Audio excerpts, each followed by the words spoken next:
do the sex.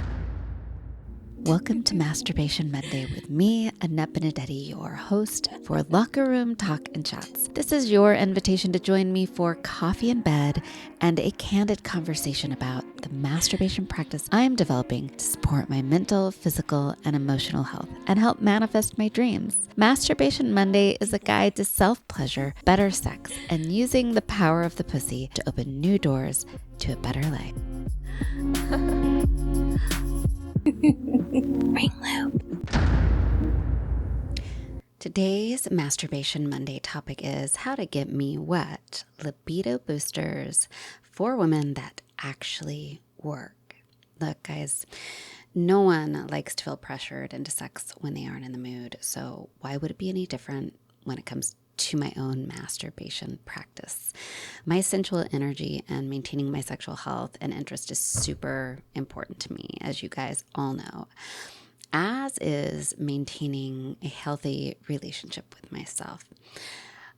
And I've been thinking lately, people really invest in maintaining their libido, sexual interest, sexual health, all of the time as part of their relationship maintenance when they have a partner. Relationship maintenance with others always involves some piece that has to do with maintaining, the sexual chemistry, having sex regularly, making sure you're having good sex.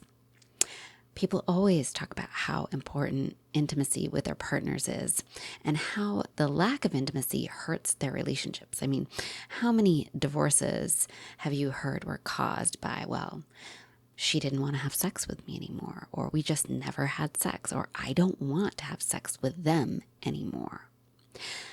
I personally look at relationship maintenance with myself in the same way. When I go a long stretch without being in the mood or having any interest in masturbating, touching myself, or having an orgasm, it's a pretty loud indicator that my relationship with myself is struggling or in trouble, or that something is wrong that I need to look into. If I don't feel that special tingle enough to want to touch myself at least a couple times every week, it's a red flag, folks. So in today's Masturbation Monday topic, we are going to talk about the reasons my libido tends to crash and some of the fixes I found that work consistently, right?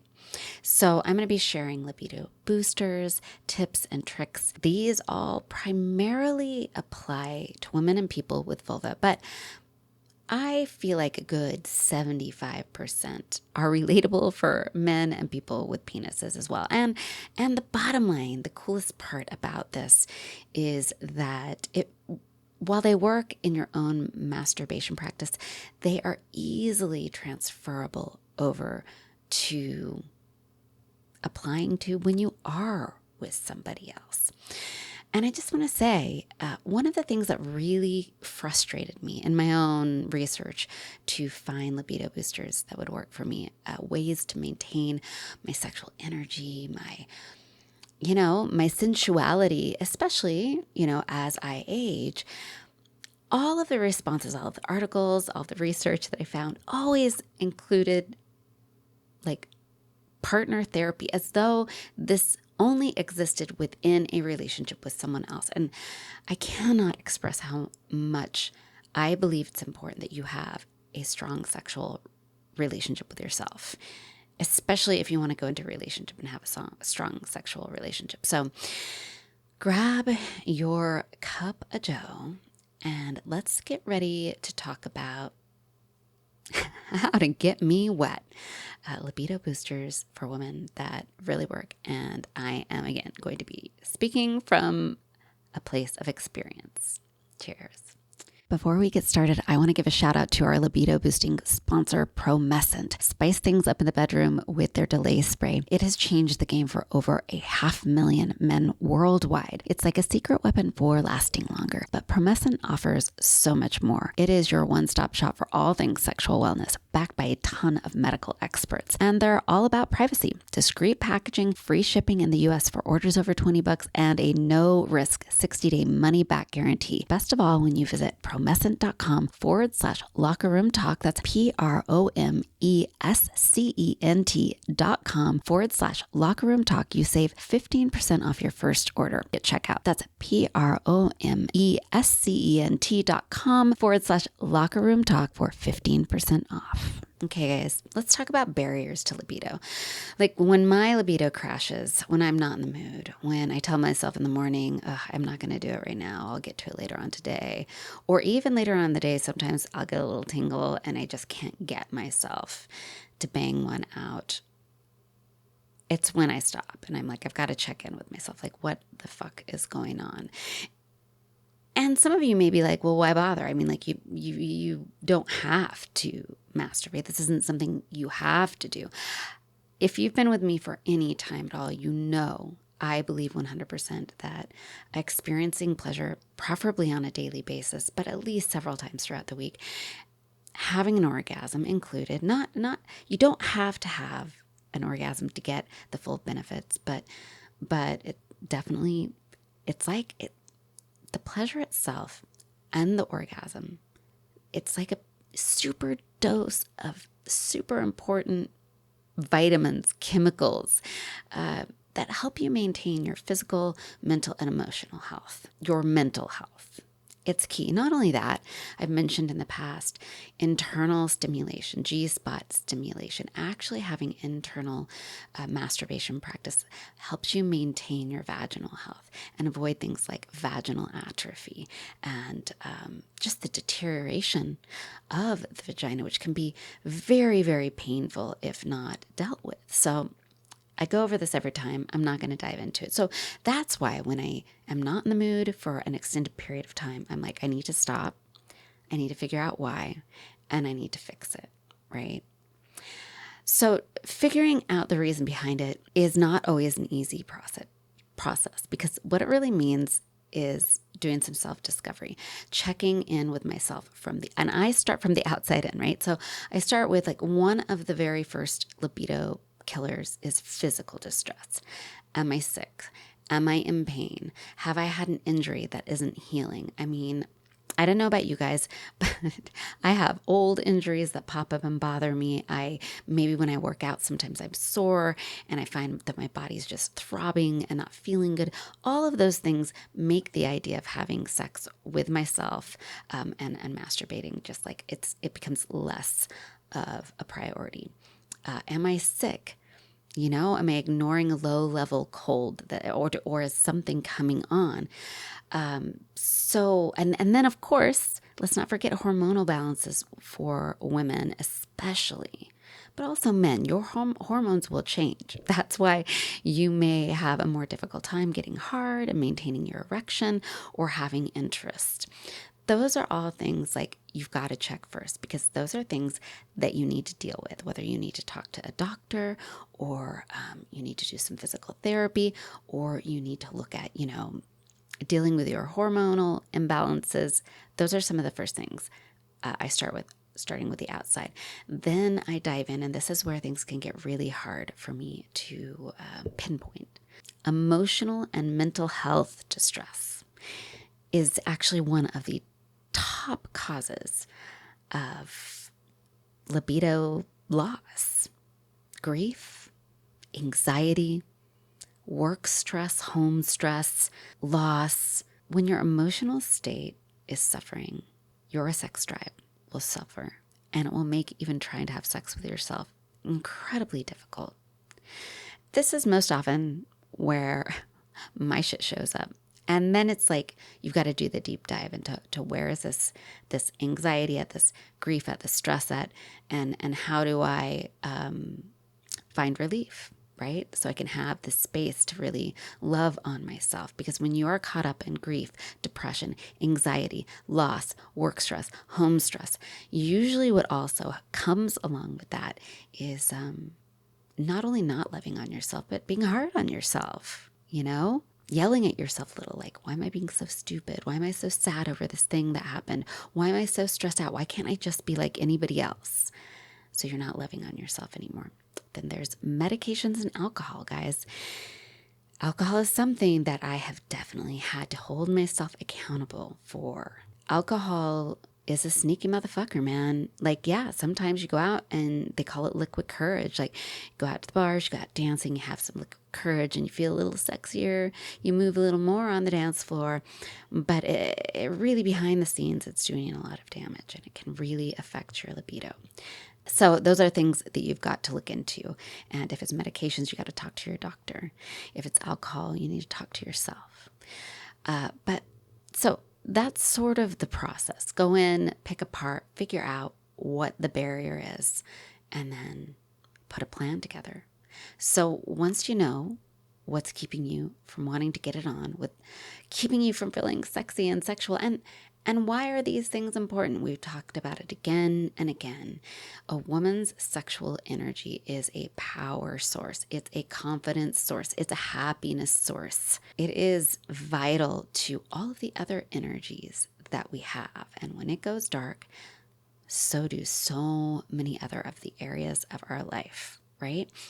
Sensual energy and sexual energy isn't about solely attracting somebody else. I mean, in a way, it's just a perk. It's a perk if you are attracting the right people. Otherwise, it might be a little bit of an Achilles, right? So what do I do when my libido is just in the gutter? And trust me, guys, in the last couple months, I've really had some ups and downs in this area. I mean, fuck it. In the last year and a half, I've had some, let's be honest, I've had some ups and downs in this area. So let me walk you through things that are working for me and work consistently without question. And these are all easy things to implement in your own life quickly and effectively. So let's just starting with my relationship with myself. I've checked in on my relationship with myself and it's not going so well, clearly. I have a low libido. So I asked myself, I'm not feeling good about myself. I'm feeling depressed. I'm not feeling confident. And I asked myself, am I doing special things for myself? Things that make me feel sexy, things that tell me I love you. Annette, I love you. These are things I would do for a lover. These are things I would do for someone I was in love with. Am I doing them for myself? Examples. If I'm with someone and I know they're feeling down, I do things like try to take them out for a nice meal or a little getaway. If there's something they really like, a food or a treat or an activity that they don't typically do but they love to do, I take them to do it. Things for myself that I know light me up and make me feel pampered by myself. Something I did at my lowest moment when I just really had lost my groove. I went out and I completely resupplied my closet. I went through all of my clothes and I said, do I feel good in these? And any one that was like, kind of, I threw it out. And I went out and I replaced the things that really weren't helping me feel good with things that I felt sexy and I felt confident in. Get a massage, go get a facial, get your nails. Some people like their nails done. That's not my thing, but I know I have girlfriends out there who they're getting their nails done, toenails painted. Like, that's a big thing for them. There are definitely beauty treatments I like to have that just make me feel good. But I also take myself out for really yummy, healthy food or order in. I love a good meal by myself. Things like that. Treat yourself like you would a lover. Be your own lover. Period. Right? Your best lover, in fact. So then digging into the health part of it. Look, there is no question that throughout your life, one of the most difficult things to overcome that consistently affects your libido is going to be your health. And not just, oh, you're sick, but I'm talking about hormonal health. I'm talking about energetic health. As we age, those things fluctuate greatly. So I want to talk about getting your hormones checked, you can scroll back through the episodes. There is an episode where I actually talk to a doctor about treatments for vulva owners specifically that will help increase their libido. You definitely need to see a doctor to talk about hormonal regulation. I currently take estrogen. Not only that, as a woman who's in perimenopause, I have added soy products into my diet and seen a massive difference because soy has an estrogen imitating property to it. And I've had great luck with that. But additionally, for my health, supplements are a no-brainer. But the question is, I mean, there are a lot of libido boosting supplements out there. So which one is right for you? Now, I have tried many, and I have found one that I absolutely love. I've written a full review on it. You definitely can check it out. You can go to the link that's in my bio or the notes, the show notes in this recording and find links to it. It's called Revitaflux by Promescent. And when I first heard about it, I am just a huge skeptic when it comes to supplements. And I went down every one of the ingredients. Revitaflux is a blend of these three things, and I'm going to do my best to pronounce them correctly. L-arginine, L-citrulline, and L-carnitine tartrate. Okay, I butchered that, but whatever. You get the point. And they are a meticulously chosen trio of amino acids.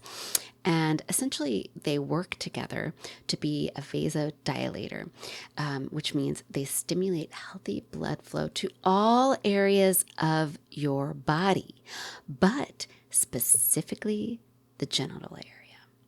Now, as we know in ED meds, that's kind of what the key is it's getting a cock hard by getting the blood flow there, right? Well, it is the same for women, except it's our clit, it's our pussy, our vulva also needs that blood flow. Now, I went and I looked up every one of those ingredients separately. I looked into the research behind them, and all of the research shows that they each work to increase people's libido separately. And there's a lot of research and study around them. Now, fine, I did my research. I knew what I was getting into, but I actually started taking it about 3.5 months ago with very little optimism because, supplements are supplements. And what I can tell you is this: it only took a matter of days, maybe about a week before what I really noticed was increased energy, period. I just had more energy. And then within maybe a week to 2 weeks, I was just in the mood a lot. And what sparked the moment of me going, oh, hey, I wonder if it's working, as I started my work day was getting interrupted several times. So I'd go and I'd knock one out, and then I'd come back, and an hour later, I'd be in the mood again.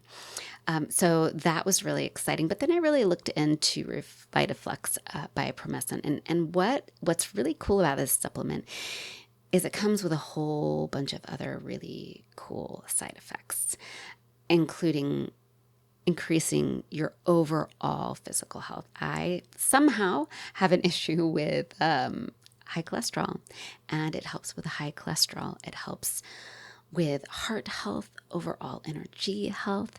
There's a whole list of benefits to taking this supplement, and I'm not going to go over it here because I want to get to the rest of my libido boosters. Again, you can go and you can read my article on it. It's pretty awesome, and it's worth trying out. And not only trying out, but integrating into your daily health routine. I am never going to stop taking it. But I think finding some sort of health supplement that increases your energy, increases blood flow, that's super important. You can also do that through my next libido booster, which is movement. You can call it exercise if you want, but I'm going to call it movement. And here's why. Yes, I can go and work out. And as I work out and get in better health, it's going to increase my sex drive for sure. I mean, that's scientifically proven. But if we're talking about wanting to get in the mood tonight, to feel sexy tonight, I really suggest finding a movement that makes you feel sexy. I have done this. I have started dance. I think I've mentioned that here before. I have over on TikTok. I've been taking hip hop dance classes and sensual movement dance classes, and I really get in my body. Not only do I get sweaty, I feel sexy, and it increases the blood flow to all of the places I needed to go. And let me tell you, after dancing and going to class, or even just dancing here in my house when I'm not going to class, I feel hot as fuck. I went out dancing last night, guys. It was so fun. It took me a while to get in the groove, but then I did. And then I got to like dance kind of sexy with this beautiful Latin person. And they really knew how to move. And you know what? I did too, because I've been going to these classes and I felt sexy as fuck. Yes, I did masturbate. So movement, find a movement, get in your body and move in ways that make you feel sexy. Next, sensual touch that isn't focused on your vagina. This again can go straight to being used with partners. Like, I love to have my back and my arms and my leg and my stomach tickled. Like, I know, like the soft fingertip movements across my skin.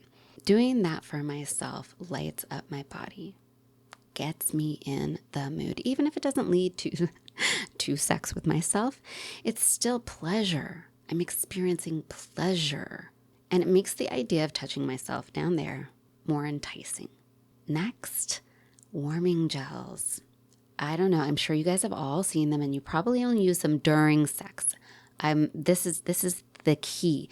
Use a warming gel prior to sex, or even if you aren't going to have sex. Promescent also has a hot warming gel for women specifically, for vulva owners specifically, and I love it. And it only takes a couple drops. I put it down there, rub it around, I let it soak in, and then I just enjoy the warming sensations and I'll go back and sit down and work and just let that area of my body heat up. Inevitably, I find myself in the mood. My mind is focused on that area of my body. My mind is focused on the sensations. I'm pretty sure the blood rushes down there to do something. But that's another great way. Without pressure, you can rev your body up. Another approach, if you would, are Panty Vibes. I got to try out a Panty Vibe, and yes, I will make sure you get that information. Go and sign up for my e-newsletter. I've got links everywhere for it. In the show notes, in my profile, I will send you these products so that you can get them if you want to, or at least know what kind of product to look for. They clip to your panties, you put them in. They don't really they're not invasive, but you can turn it up nice and low, go sit and watch a movie, and it will get you going and get you in the mood. It's a great way to turn yourself on without pressure. This is kind of one of my I've got two more suggestions that work for me. One that's more quote invasive and takes a little bit more is a clip pump. Now, an actual clip pump is different than your pleasure tech toys, with the clit suckers, but they are very similar, and they would be another level of this. But clip pumps actually are bigger and envelop your whole vulva and then create suction, and they draw blood into that area. Okay. And so if you're really I'm not feeling it, but I want to get in the mood and I want to feel in the mood, you can use a clip pump and get the blood down there, and then just enjoy feeling your body warm up, and then choose to pleasure yourself to orgasm or not. Now, I prefer just to use the pleasure tech. And if I'm really not in the mood, but I want to get in the mood, I just stick a little a clit sucker on me, and I pretty much within 2 seconds, I'm like, fuck yeah, let's go. I love them. And I will definitely make sure you have a list of clip pumps and pleasure air tech toys to refer to.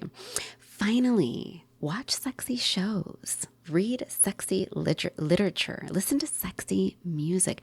When you surround yourself in things that are sensual and sexy, and it doesn't mean overtly sex, but things that feel sexy, smell sexy, taste sexy.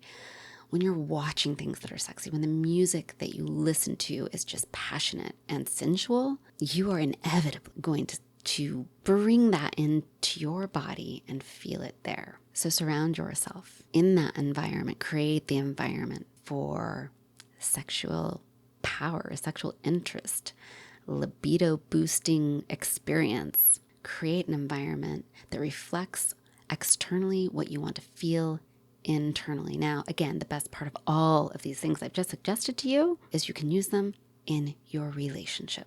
So if you have any questions, email me at Annette, ANNETTE, at sheexploreslife.com. If you have suggestions, things I didn't mention that work for you, let's have a conversation. Let's build this list. And remember, this is about you with yourself. Yes, there's things you can use with other people, but these are things that need to be things you can and want to do on your own. Let's build this list together based on real world experience with real people who want to maintain and create sexual, sensual energy that lasts throughout their life. So let me know your thoughts. Do the sex. And until next time, I'll see you in the locker room. Cheers. Ring